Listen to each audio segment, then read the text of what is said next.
I was never a man of great ambitions, not in the way people talk about legacy and dynasties, but I always believed that what little I built with my own two hands would hold some meaning, at least for my family, at least for my daughter. My name is Howard Meredith. I'm 79 years old, and for the better part of 4 decades I ran a small restaurant on the corner of Jefferson and Elm, a brick building with green shutters and an old neon sign that buzzed in the winter when the snow gathered on the wires. To most people who passed by, it was just another family place where the portions were generous and the coffee strong. But to me it was a second home, a sanctuary, and, in many ways, the thread that kept my wife Eleanor and me bound to the community we cherished. After her passing 7 years ago, the restaurant became something more. It became a kind of shrine to her memory, every table polished the way she liked it, every recipe carrying her touch, even the framed photographs on the wall still showing her bright smile as if she had only stepped into the kitchen and would return at any moment. I lived above the restaurant in a modest apartment, and every morning I would walk downstairs, open the blinds, switch on the lights, and take in the smell of coffee grounds and yesterday's bread as though they were companions greeting me. My life followed a quiet rhythm. I rose early, around 5, made myself oatmeal or sometimes just toast, and then checked the books from the day before. Business was not as booming as it had been in the 70s and 80s, when factory workers came after their shifts and young couples gathered for pie late at night. But we managed to keep the doors open, largely because the property had been paid off long ago and because a handful of loyal customers still treated the place like their own living room. Retirees lingered over the newspaper, mothers with toddlers ordered pancakes, and a few regulars who had known me since my hair was black instead of gray came to talk baseball or politics. To them, I was still Mr. Meredith, the man who could carve a turkey faster than anyone in town and who poured coffee without looking at the cup.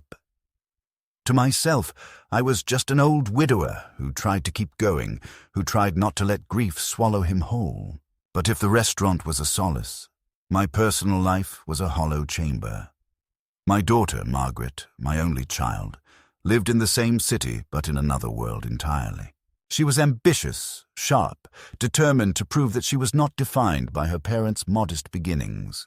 From a young age, she had looked at the restaurant not with affection, but with a kind of irritation, as though the clinking of dishes and smell of frying onions were beneath her. Eleanor used to say she was simply practical, that Margaret wanted more from life, and perhaps she was right, but I often felt that my daughter was embarrassed by the very foundation that had put her through private school, college, and law school. While her friends came from families that owned firms and traveled to Europe in the summer, Margaret's father wore an apron and scrubbed griddles, and although I never complained or apologized for it, I saw in her eyes the quiet shame. When Eleanor died, I expected Margaret would step closer, not to the restaurant, but at least to me. I thought grief might bridge the distance, might remind her that family is not about appearances or status, but about presence, about holding one another in the unbearable nights when the house is too quiet. Instead, she seemed to drift further away, caught up in her career, her social circle, her husband who spoke more about investments and networking than about kindness or memory. They visited me occasionally, birthdays mostly, sitting stiffly at one of the corner tables, ordering meals as though they were customers rather than family.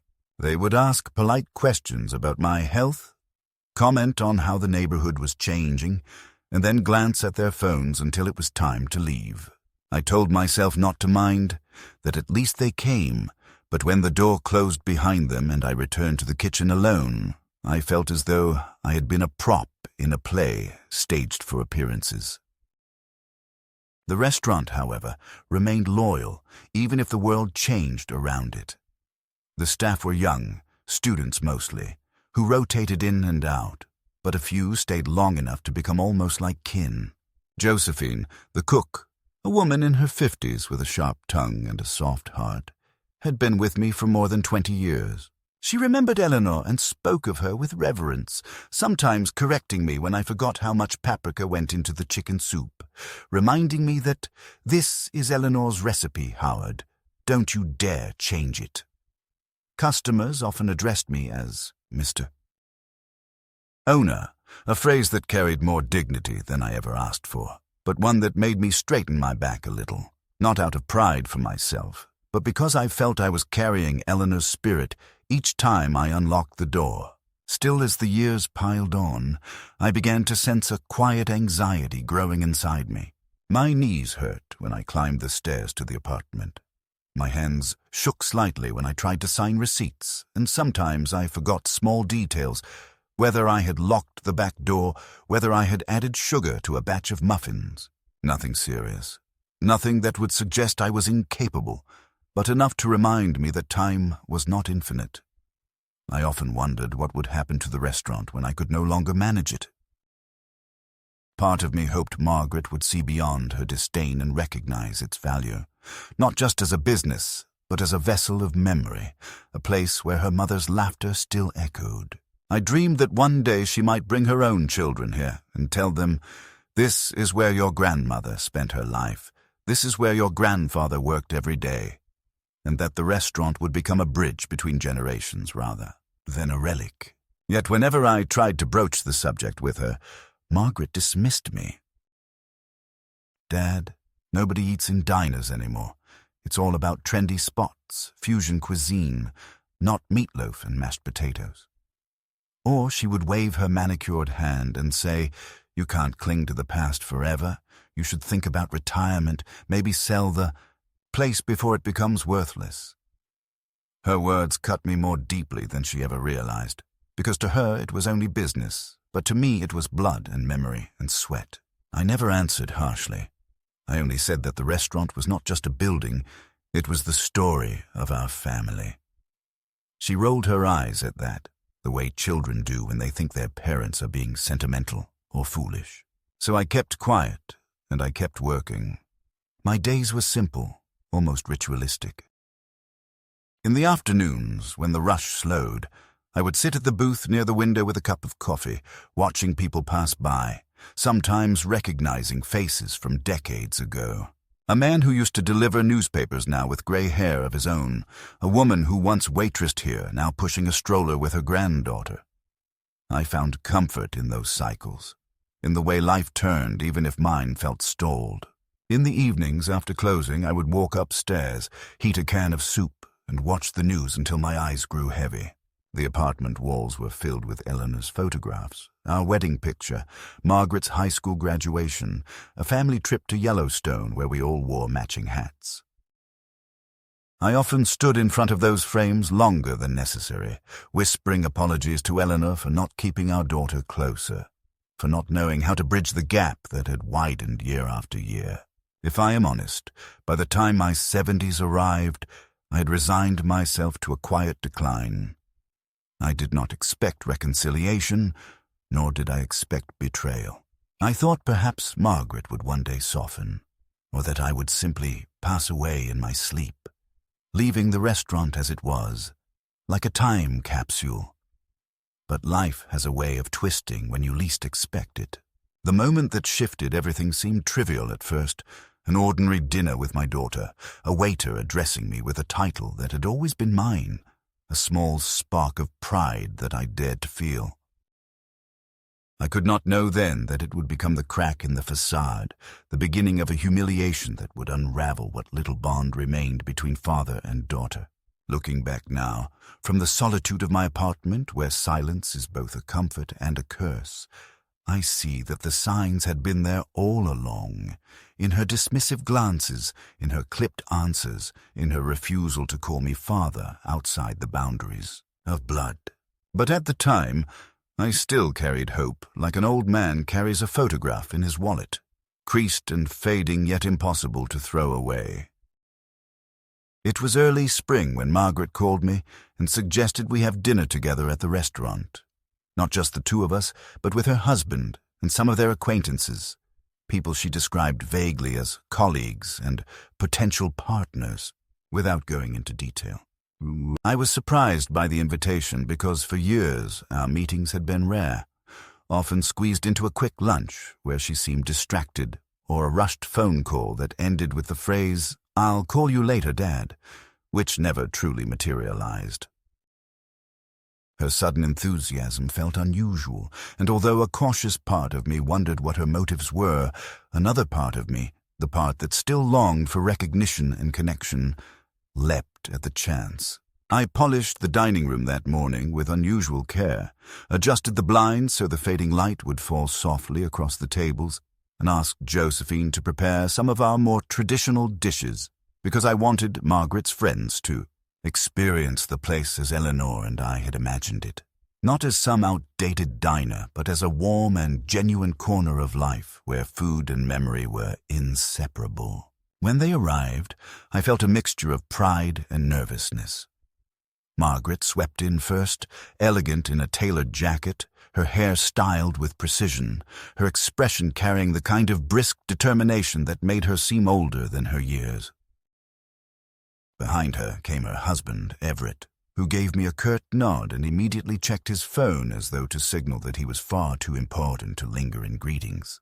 Their companions followed, a group of 4 men and 2 women dressed in expensive clothes, the kind of people who, I knew instinctively, would never step into my restaurant on their own unless invited by someone like Margaret. They looked around with polite curiosity, eyes moving from the framed photographs on the wall to the old jukebox in the corner, and although they smiled, I could sense their condescension, the way one looks at a relic from another time. I greeted them warmly, shaking hands, offering drinks, trying to ignore the stiffness in Margaret's posture. I wanted to believe that she had chosen this place because she remembered it as home, because she wanted to show her friends where she came from, but the evening unfolded differently. We sat at the largest booth, the one near the window where Eleanor and I used to sit after closing, and the conversation immediately veered toward business jargon, investment opportunities, development projects, none of which I understood or cared for. I listened politely, interjecting when asked, though it was clear I was not expected to contribute.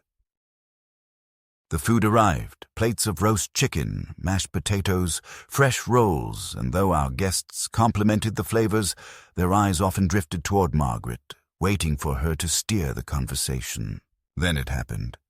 So small yet so devastating that even now I can recall the tone of her voice with a sharpness that pierces me. One of the waiters, a young man named Danny who had only been with us for a few months but had quickly grown fond of the place, approached with the dessert tray and, trying to be respectful, asked with a smile, "What would you like us to bring for Mr. Owner tonight?" It was nothing unusual. Most of the staff called me that, partly out of habit, partly out of affection. I nodded at him, ready to answer, when Margaret's voice cut through the air like glass. She leaned forward, her smile frozen but her eyes hard, and said, "Don't call him that. And please, don't call him my father either. Not here, not in public."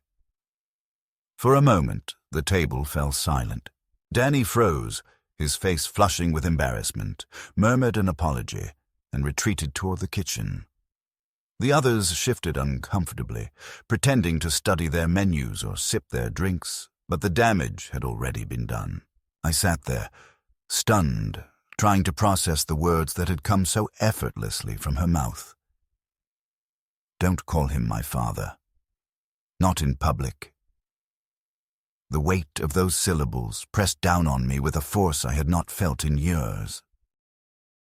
I looked at Margaret, hoping to see some sign that she had misspoken, that she had been joking in poor taste, but her expression was composed, almost clinical, as though she had simply corrected a mistake. I wanted to ask her why, wanted to demand an explanation, but the words stuck in my throat. Instead, I forced myself to remain seated, to smile faintly as though nothing had happened, though inside I felt a deep humiliation blooming, spreading through me like a stain.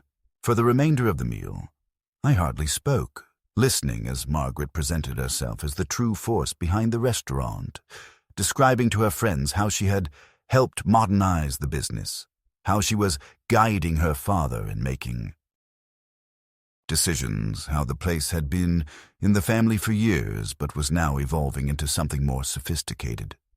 Each phrase chipped away at me, because they were not just distortions of the truth but erasures of my life's work. At one point, one of her colleagues asked politely, "So, Mr. Meredith, you must be proud of what your daughter is accomplishing here." And before I could answer, Margaret interjected, "Yes, he's happy to let me handle everything now. He prefers to stay in the background." She said it with a smile, and the group nodded approvingly, as if I were an elderly figurehead content to fade quietly. My hands trembled under the table, not from age, but from anger and sorrow. Yet I remained silent, because I knew that any protest would only deepen my humiliation.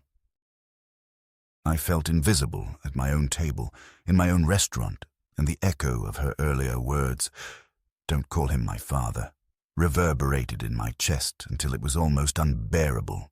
After dinner, as the guests left, Margaret kissed me on the cheek in a perfunctory way, whispered, "Thank you for hosting us, Dad," in a tone so low no one else could hear, and walked out with her husband, her heels clicking against the floor. The waiter, Danny, approached me later, stammering apologies, saying he hadn't meant to cause trouble, and I told him it was not his fault, though I could see the pity in his eyes.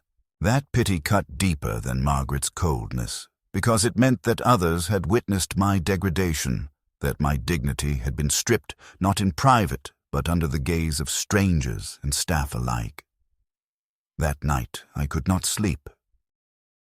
I sat in my apartment upstairs, staring at the ceiling, replaying her words over and over. For years I had accepted her distance, her indifference, even her disdain, telling myself that children grow apart, that she was busy, that her world was different from mine.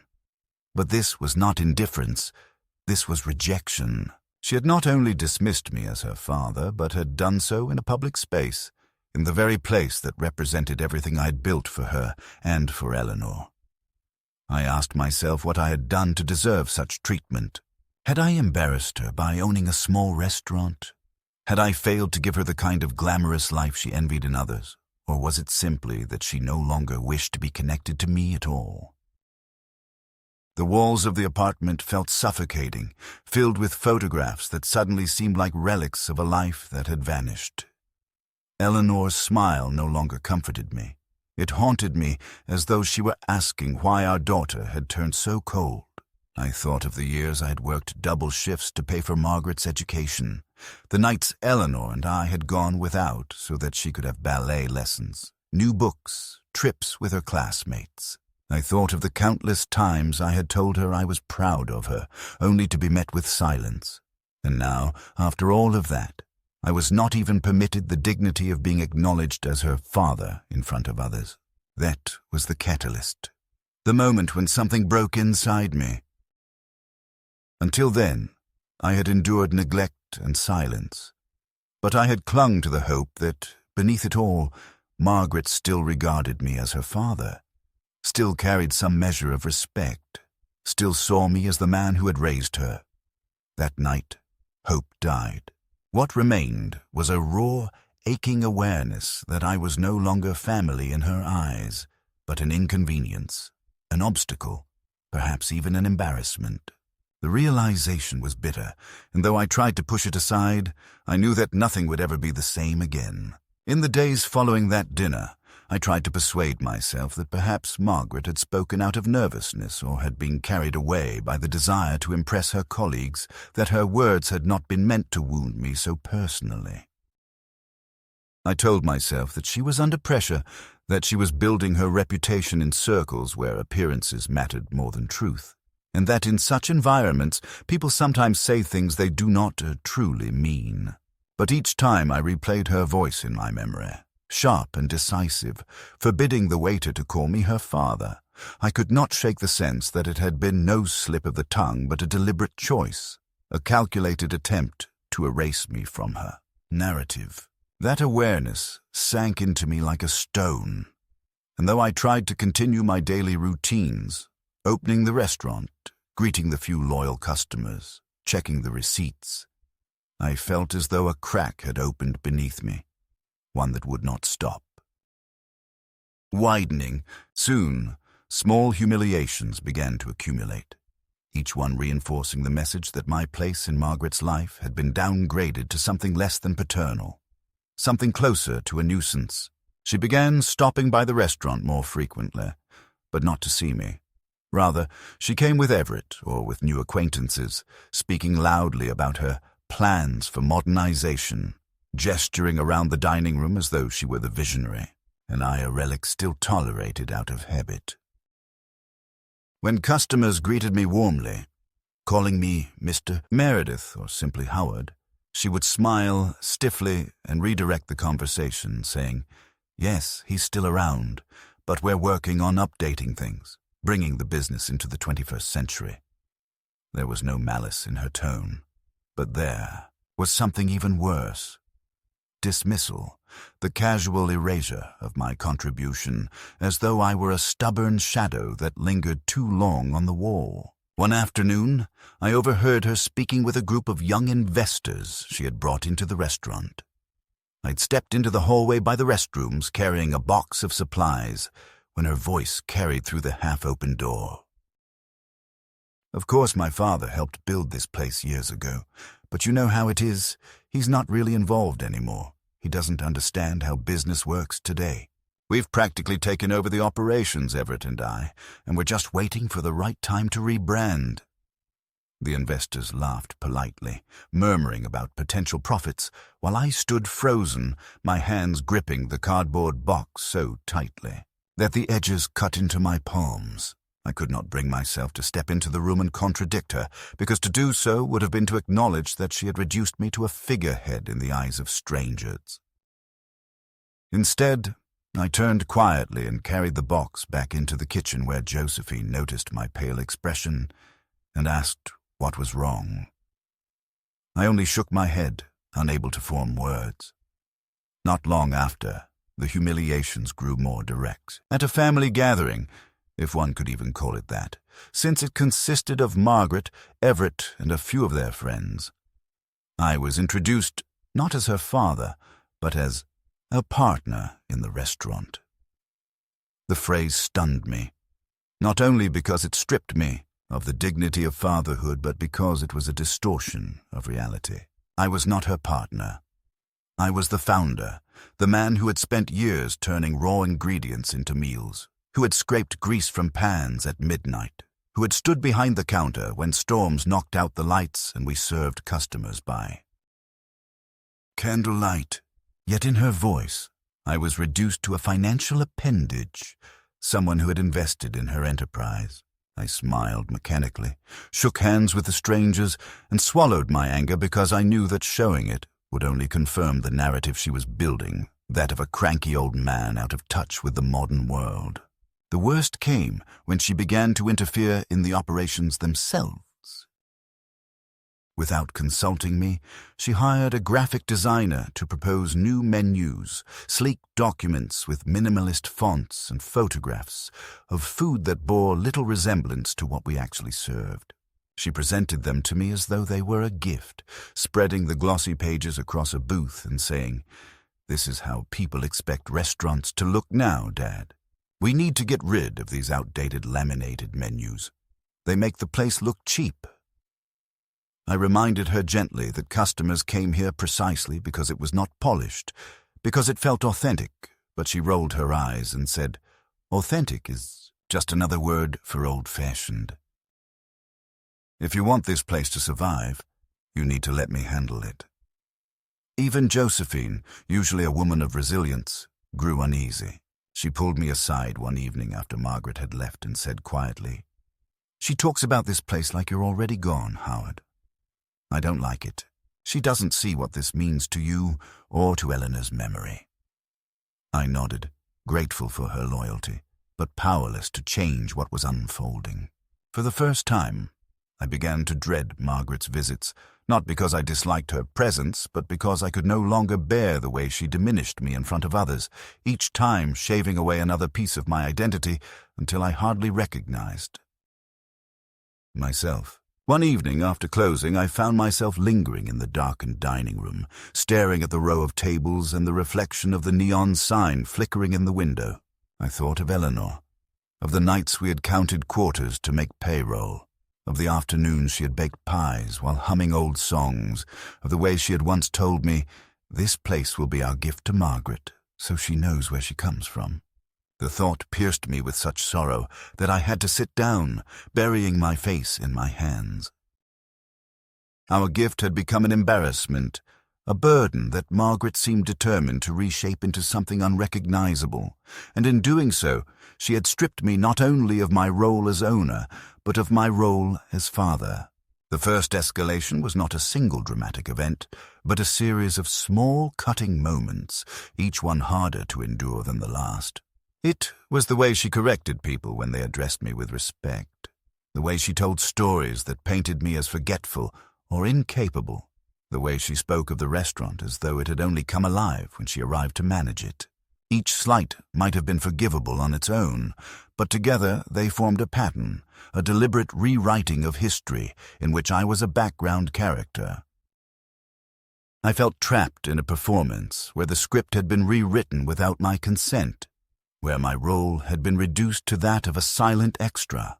And yet, despite the growing weight of humiliation, a part of me still clung to the hope that things might change. I told myself that perhaps she was simply trying to prove herself, that once she felt secure in her accomplishments, she would allow me to step back into my rightful place, that she would one day introduce me proudly as her father rather than as an obstacle to be managed. But late at night, when the silence of the apartment pressed heavily against my chest, I felt the creeping certainty that this was only the beginning, that the distance between us would soon widen into something irreversible.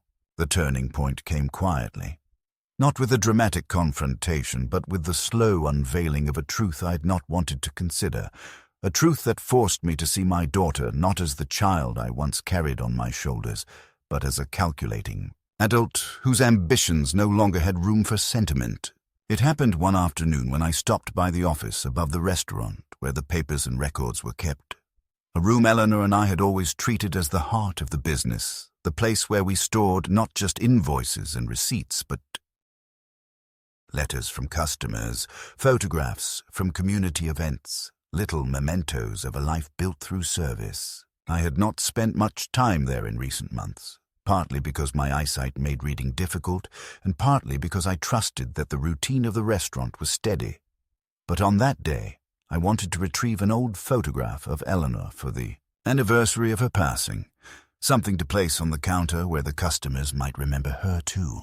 When I opened the drawer of the desk, expecting to find the folder of photographs, I discovered instead a stack of legal documents, neatly arranged and bearing Margaret's handwriting on yellow sticky notes. At first, I thought they were routine contracts for supplies or insurance, but as I leafed through them, my heart began to pound. They were transfer agreements, documents outlining the restructuring of ownership of the restaurant, with Margaret and Everett listed as the primary stakeholders, and my name relegated to a diminished role, more symbolic than practical. There were signatures, my own included, on some of the pages, signatures I recognized as mine but could not remember placing on those specific documents. I felt my breath catch as I realized what had happened. In the months when Margaret had encouraged me to sign routine paperwork, assuring me it was nothing but technical updates for tax purposes, she had been orchestrating a quiet takeover, slowly, transferring authority into her own hands while leaving me with little more than a ceremonial title. I sat at the desk for a long time, staring at the papers, my pulse loud in my ears. The betrayal was not merely legal, it was personal, a deliberate effort to reduce me to an afterthought in the very creation I had poured my life into. I tried to rationalize it at first, telling myself that perhaps she believed she was protecting me, that she thought I no longer had the strength to handle the complexities of ownership, but the cold precision of her notes and the way my role had been described in the documents, inactive partner, retained for heritage value, made it clear that sentiment had little to do with it. She had not wanted to shield me. She had wanted to erase me while still presenting the illusion of continuity. That evening, when Margaret visited the restaurant, I could hardly look at her. She swept in with her usual confidence, speaking of plans to introduce online ordering and weekend brunches, ideas that sounded more like a marketing pitch than a conversation with family. I tried to listen, but all I could see was the word inactive stamped across my identity, a word that suggested I was no longer a man of agency, but a relic to be displayed for effect. At one point, she turned to me and said with that rehearsed brightness in her voice, "Don't worry, Dad. We'll take care of everything. You don't need to trouble yourself with these details anymore. You've earned the right to relax." The words, meant to sound generous, struck me instead as the final nail in a coffin she had been building quietly for years. Later that night, unable to sleep, I went back to the office and read through every page of those documents. I realized then that Margaret and Everett had not only taken practical control of the restaurant, but had also made arrangements that would make it difficult for me to reverse anything without entering a legal battle. They had anticipated resistance, had built clauses that required majority signatures, and in every scenario I was outnumbered. It was not simply neglect anymore. It was strategy. An effort to sideline me until the day came when I would no longer be necessary, even as decoration. The shock of that discovery was not only in the realization of betrayal, but in the recognition of how blind I had been. I thought of Eleanor, of how she had often warned me not to indulge Margaret's ambition too freely, of how she had once whispered late at night, "She loves you, Howard, but she sees the world in terms of advantage, not loyalty. Be careful." I had dismissed those warnings, blinded by the love a father carries for his only child, unwilling to believe that she would ever see me as anything but her protector.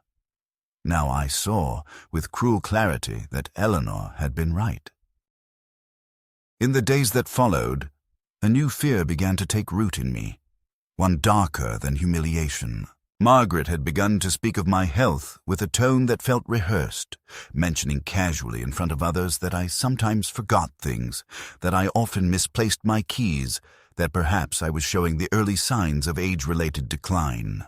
I had dismissed these remarks as careless exaggerations, but after discovering the documents I began to see them differently. They were not slips. They were narratives being crafted, stories designed to paint me as a man sliding into incompetence, if she could convince others of that. Customers, staff, lawyers. Then perhaps she could push me entirely out of the picture under the guise of protecting me. One afternoon while I was in the dining room, I overheard her telling a customer, "You know, my father still insists on coming down here, but we have to watch over him. He forgets things sometimes. Just last week he almost locked himself out of the apartment." The customer gave her a sympathetic smile, the kind one reserves for families dealing with aging parents, and I felt my face burn with shame. I had not locked myself out. I had left the keys on the counter for a moment while unloading groceries. But the story, once told, carried more weight than truth, and I realized with a cold jolt that Margaret was preparing the ground, laying out evidence to prove that I was no longer fit to handle my affairs. This was the midpoint, the moment when my humiliation transformed into dread. No longer was it about embarrassment at dinner or erasure in conversation. Now it was about survival, about holding on to my very identity against a daughter who seemed willing to declare me unfit in order to claim what she wanted. I sat alone in the apartment that night, staring at Eleanor's photograph, whispering into the stillness, "What happened to her, Ellie? What happened to the little girl who used to draw pictures of us in crayon, who called me Daddy with pride?" The silence gave me no answers, only the certainty that I was standing at the edge of a precipice, that what came next would either destroy me completely or force me to fight in a way I had never imagined I would have to fight against my own flesh and blood. What followed after that midpoint was not merely the erosion of dignity, but the exposure of intent. and if I had once clung to the fantasy that Margaret's coldness was born of misunderstanding or misguided ambition, the veil now lifted, revealing something far harsher, something that struck at the very core of my life. It began with small but unmistakable signs, the kind that gnaw at you because you sense a pattern forming long before you can articulate it. Margaret started arriving at the restaurant, not as a visitor, but as though she were the rightful owner, giving instructions to staff without consulting me, correcting recipes that had remained unchanged for 40 years, telling Josephine that customers wanted lighter, trendier options rather than the hearty meals that had kept our regulars loyal. At first, I bit my tongue, but when I asked her to at least speak to me before making changes, she looked at me with that peculiar mixture of pity and annoyance and said, "Dad, you don't understand how competitive the market is now. People expect different things. If you can't adapt, then let us handle it." It was not only in the restaurant that the shift grew more apparent. I noticed she began to visit my apartment more often under the pretense of checking on me, though her questions were not about my well-being, but about where I kept certain documents, whether I had updated my insurance policies, whether I had considered drafting a medical directive. Once, she opened my kitchen drawers without asking, remarking that my medication bottles were too disorganized, and suggested she should take charge of keeping track of my prescriptions. I bristled, telling her I was perfectly capable, but she sighed, smiled that rehearsed smile, and said, "It's just for your safety, Dad. You forget things sometimes, and I don't want you to make a mistake." It was not concern I heard in her voice. It was preparation, the steady gathering of evidence to support a case I had not yet fully imagined but could already sense looming. A case that I was incompetent, that I needed a guardian, that I was no longer in control of my own life. One evening, Josephine came upstairs after closing, her face troubled. She had overheard Margaret and Everett in the dining room talking with a lawyer, discussing the possibility of having me declared mentally unfit to manage financial matters. Josephine told me she had stepped into the kitchen quietly and heard Everett say, "If we can establish a record of confusion, it won't be hard. Judges see this all the time." Margaret had replied, "He already shows the signs. He misplaces things constantly. If we present it properly, we can argue he needs protection, and then everything will be under our control." I felt the blood drain from my face as Josephine recounted this, because it confirmed the very dread I'd been circling in my mind. They were not simply diminishing me socially. They were plotting to strip me legally, to take away not only the restaurant, but my savings, my decisions, my agency. The days that followed became a theater of manipulation. Margaret began to tell anyone who would listen about my supposed forgetfulness, repeating stories that were either outright fabrications or gross distortions of minor slips. If I asked a customer's name twice, she would later recount it as evidence of memory loss.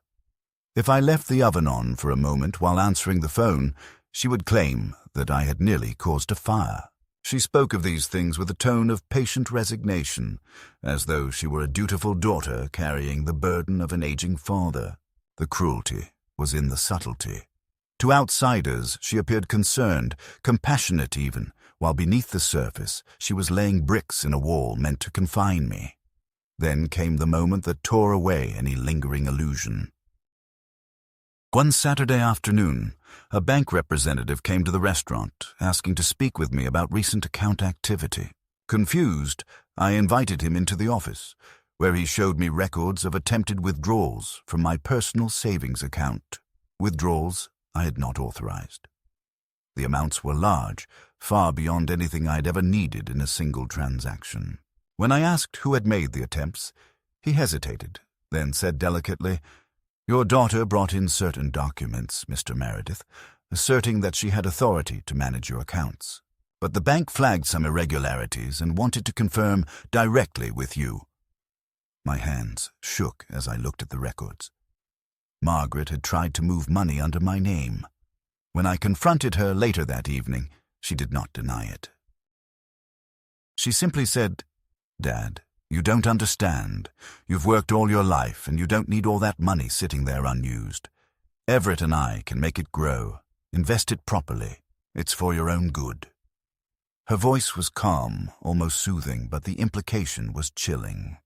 My lifetime of labor, my careful savings, had become to her not a safeguard for my old age, but a resource to be absorbed into her plans. After that confrontation, I could no longer delude myself. I began to notice every glance she exchanged with Everett, every hushed conversation that stopped when I entered the room, every legal folder she carried with her. The betrayal was layered, but the core was unmistakable. My daughter was positioning herself to inherit me while I was still alive, to declare me incapable and fold my life into hers as though I were an obstacle to be managed rather than a father to be respected. One of the most painful moments came when she brought her children, my grandchildren, to the restaurant. I had not seen them in months, and I greeted them with open arms, eager to hear about their lives, their schools, their interests. Yet the warmth I expected was absent. They were polite but distant, glancing at their mother as though seeking permission before answering me. Later, I overheard one of them whisper, "Mom says Grandpa forgets a lot now. We have to be patient with him." It struck me like a blow to the chest. Margaret had even poisoned their perception of me, planting the idea that I was slipping, that I was not fully present, that I was someone to be tolerated rather than cherished. In that moment, I realized she was not only stripping me of my autonomy, but of my legacy, reshaping the way future generations would remember me. The second escalation reached its peak when I discovered that she and Everett had scheduled a private meeting with another law firm, one specializing in elder guardianship cases. I learned of it not through her, but through a chance encounter. A former acquaintance from the community, now working as a clerk at the firm, stopped by the restaurant and mentioned it to me with hesitant sympathy. "Mr. Meredith, I probably shouldn't say anything, but I thought you should know. They've been discussing options to petition for guardianship over you. They're preparing documents." I thanked him quietly, my stomach churning, and later that night I sat in the apartment staring at Eleanor's photograph again, my chest tight with both rage and sorrow. To imagine that my own daughter, the girl Eleanor had once cradled against her chest, could go so far as to strip me legally of the right to call myself competent. It was a wound I had never anticipated. It was in those sleepless nights that a different resolve began to form in me. For too long, I had endured quietly, allowing humiliation after humiliation, convincing myself that patience was dignity.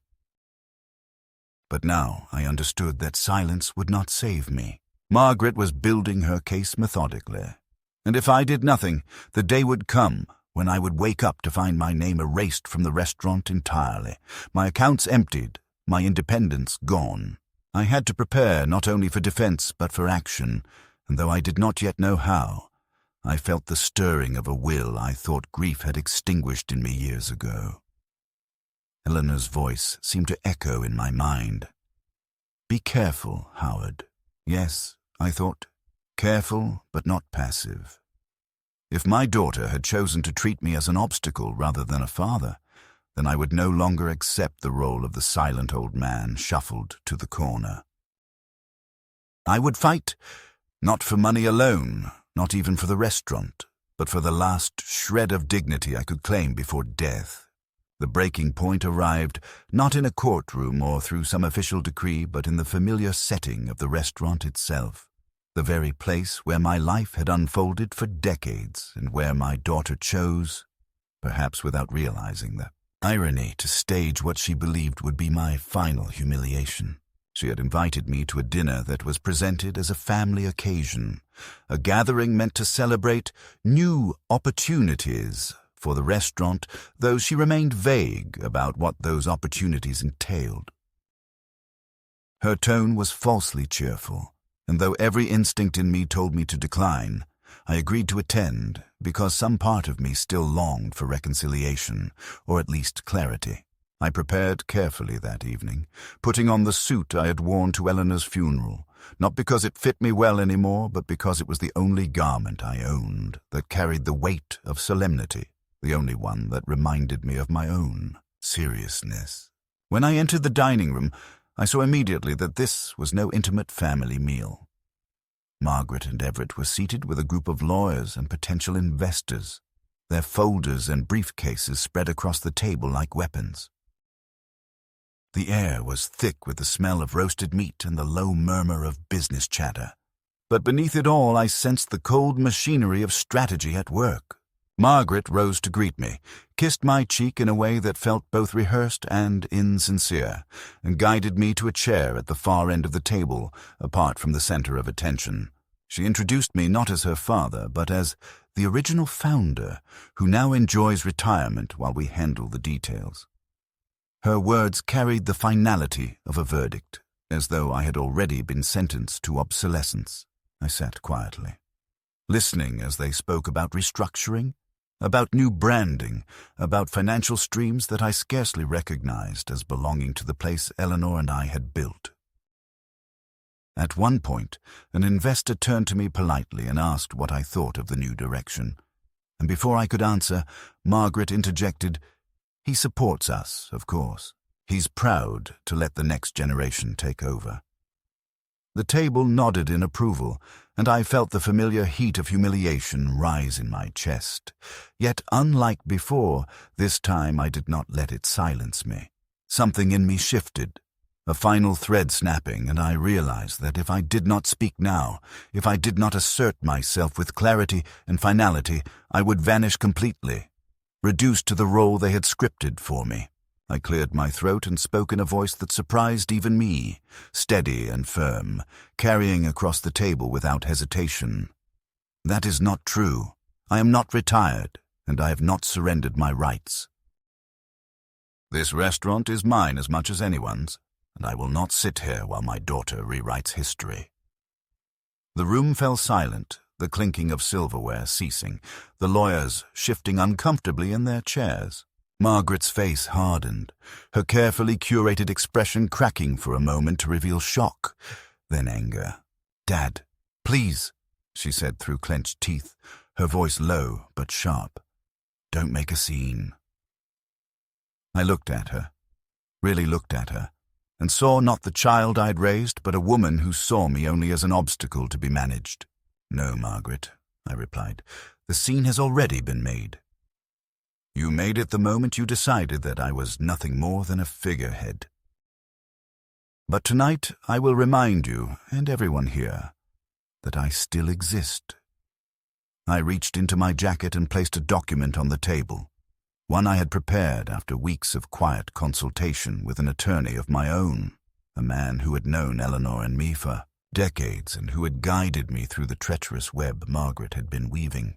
The document announced the sale of my share of the restaurant, not to Margaret and Everett, as they no doubt expected, but to a third party, a respected local businessman who valued the restaurant's heritage and who had already signed the agreement.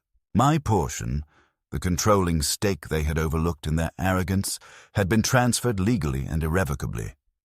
The restaurant was no longer theirs to reshape at will. The shock on Margaret's face was almost unbearable to witness.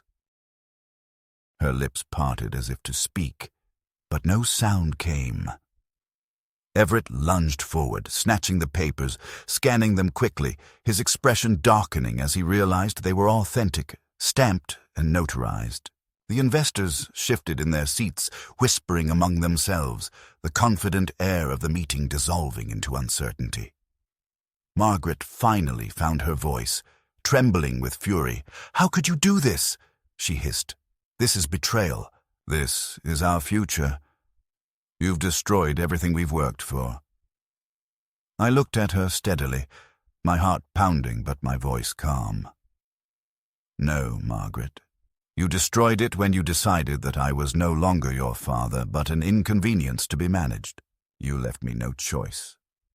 The room buzzed with tension, the lawyers flipping through their papers, Everett muttering about legal challenges, Margaret shaking her head in disbelief. I sat there in silence, letting the weight of my decisions settle over them. For years, I'd been humiliated, diminished, erased. Tonight, for the first time in far too long, I had acted not out of spite, but out of the desperate need to reclaim what little dignity remained to me. The restaurant, the building, the brand. Those were things that could be bought and sold, but my identity as a man, as Eleanor's husband, as the one who had built this life, could not be taken from me unless I allowed it. And I no longer would. The dinner dissolved soon after, the investors making hasty excuses, the lawyers gathering their folders, leaving Margaret and Everett sitting in stunned silence. She glared at me as though I had ruined her life, and perhaps, in her eyes, I had.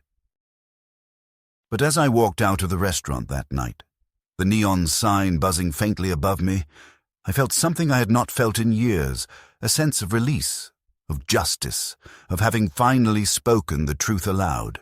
It was not triumph, exactly. It was too late for triumph. But it was clarity, and in that clarity there was peace. In the days that followed the confrontation, I felt the kind of silence that arrives after a storm, heavy but strangely clarifying, as though the chaos had stripped away everything unnecessary and left only the bare truth standing. Margaret did not call me, and I did not expect her to. I imagined the conversations she and Everett must have had in their apartment, voices raised in anger, accusations hurled, not at themselves for their greed, but at me, for refusing to play the role of the compliant old man who fades quietly into the background. Perhaps she believed I had betrayed her, though in truth all I had done was protect myself, protect Eleanor's memory, protect the small sliver of dignity that remained. For years I had been the one carrying the burden of patience, convincing myself that love could survive humiliation if I simply endured long enough. But love cannot survive when it is one-sided, when respect has been stripped away. That night in the restaurant had shown me with painful clarity that Margaret no longer saw me as a father, and if that was the case, then I could no longer cling to her as a daughter in the way I once had. The restaurant itself felt different once the transfer was finalized. The new majority owner, a man named Douglas who had grown up in the neighborhood and remembered eating Eleanor's pies as a boy, came by to speak with me. He assured me that he valued the place for what it had always been, that he did not intend to strip away its identity or erase its history. He asked if I might stay involved in some capacity, perhaps as an advisor, or even just as a presence to greet the old customers who still came for the comfort of familiarity. I thanked him kindly, but declined, because I knew my time there was over. I had fought the battle I needed to fight, and though I had not preserved ownership, I had preserved something greater.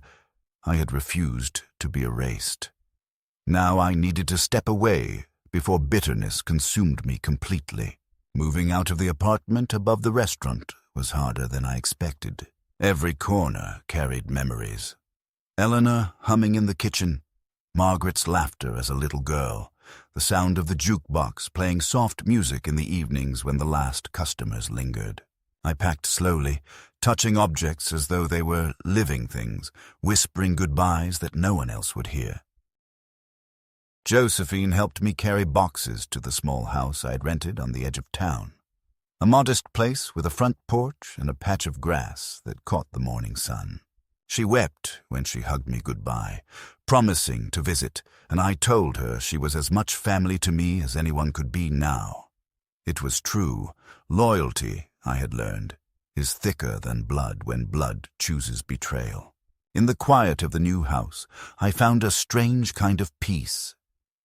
My days were no longer governed by the demands of the restaurant, and though I missed the rhythm, I did not miss the constant fear of being diminished in my own domain. I began to take morning walks, greeting neighbors who did not know my history, and therefore saw me not as a relic, but simply as another man living out his years. Sometimes I would sit on the porch with a cup of coffee and think of Eleanor, imagining her beside me. her hand resting on mine. I spoke to her aloud sometimes, telling her what had happened, asking her forgiveness for not being able to hold Margaret closer, but also telling her that in the end, I had remembered her words and acted before it was too late. I had not allowed myself to be written out of the story entirely. Margaret's absence in my life grew into a silence that I first experienced as grief, then gradually as relief.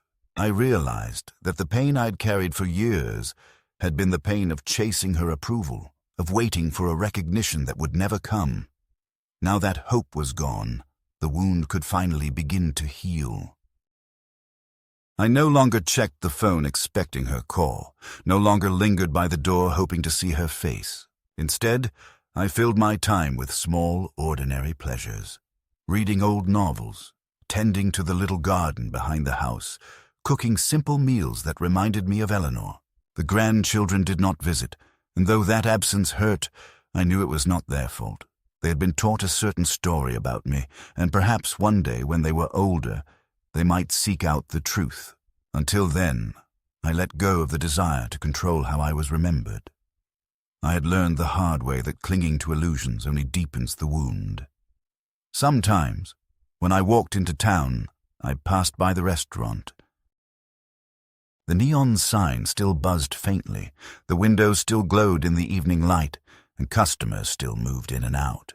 I did not go inside, because it no longer belonged to me in the way it once had, but I felt no bitterness watching it from the sidewalk. It had been my life's work, and though the ownership had changed, the essence remained. That was enough. The betrayal had been real, the pain undeniable, but the final act had restored something inside me. The knowledge that I was not powerless, that I had not gone quietly into the shadow they tried to push me into. And so I live now in the calm of aftermath, no longer the owner of a restaurant, no longer the father in my daughter's eyes, but still a man who can look at himself in the mirror without shame. That is the legacy I choose to carry, not the false narrative Margaret tried to impose, not the erasure of my years, but the truth of having stood, however late, and said, I exist, I matter, I will not be forgotten while I'm still alive. For an old man, that is enough, and perhaps it is even more than enough.